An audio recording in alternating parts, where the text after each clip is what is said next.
Äär bilen aýalyň arasyna girip ara bozuculuk edýänlere nemime diýilýär. Bu awatda İmam Gazzali Ihya Ulumuddin adly kitabyna şeýle bir awratlyk hikaýa gurrun berýär.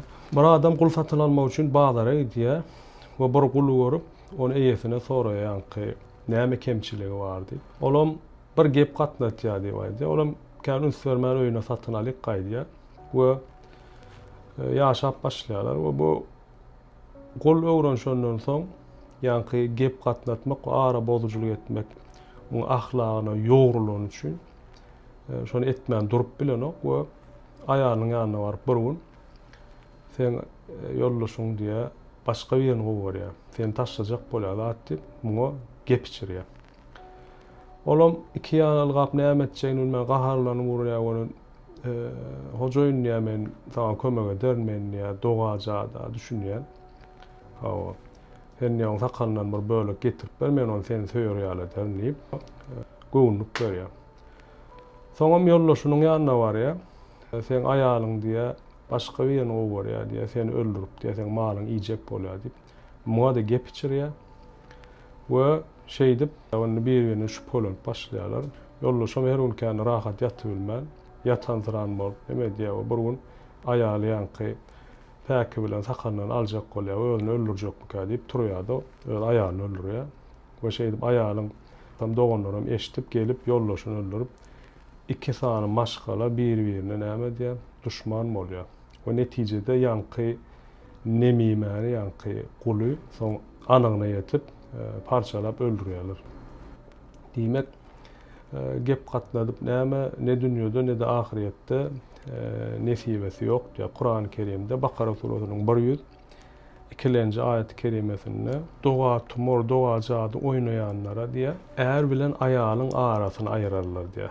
Feta'allamuna minha ma yufarriquna bihi beynel mer'i we zawji. Yani doga tumory äär bilen aýalyň arasyny aýyrmak üçin öwrenirler diýär. Bakara suresining 102-nji aýat-ı kerimesinde Süleyman peýgamberiň kowmy Süleyman peýgamber wefat edenden soň şu Süleyman peýgamberiň kuşlaryň, jynlaryň ählijesini özüne hyzmat etdirme, şolaryň diline düşünmegini ýanky doga jady bilen etýämkä diýip ananýarlar we Allah Taala Harut we Marut atdy iki tane periştäni näme adam suratda şu doga jada garşy şonu açmak üçin we dogry ýerde ulanmak üçin, alyma öwretmek üçin ulat aslynda olar ýöne şonu ters ýere ulanyp doga jadyny ulanýarlar we şolar diýär şol doga jadyny äär bilen aýalyň arasyny açmak üçin ulanýarlar diýär. Diýmek doga jady näme şu aýat-ı kerimede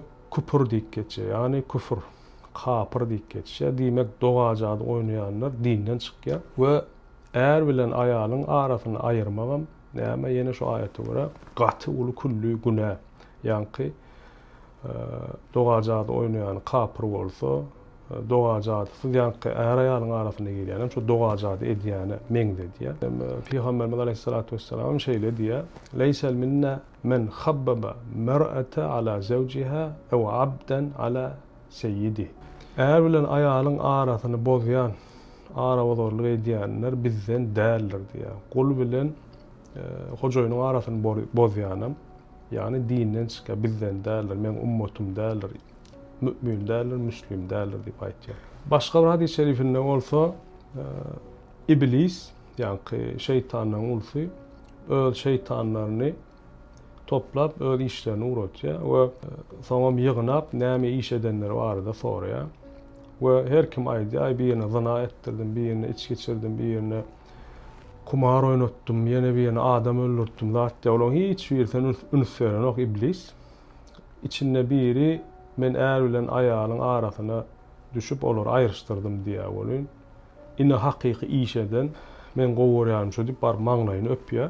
Diýmek äär aýalyň arasyna düşmek doga jady bilen düşýär, gep gıýbat bilen etýär, ýanky nemime diýilýän ara bozorluk bilen et, gep gatnadyp et, görüpçülük edip et, garnaşy bolup et, ejesi, jigisi bolup et, gaty uly kully günä maşgalany bozmak. Allah Taala arasyny sağlaň diýip emir etýär. Bir arasyny boluň diýen ok, bozmak bolsa gaty uly günäleň içine girýär. Çünki Bir hadis-i şerifde Peygamberimiz 7 sana küllü günahdan uzak durun diyor. Olar näme?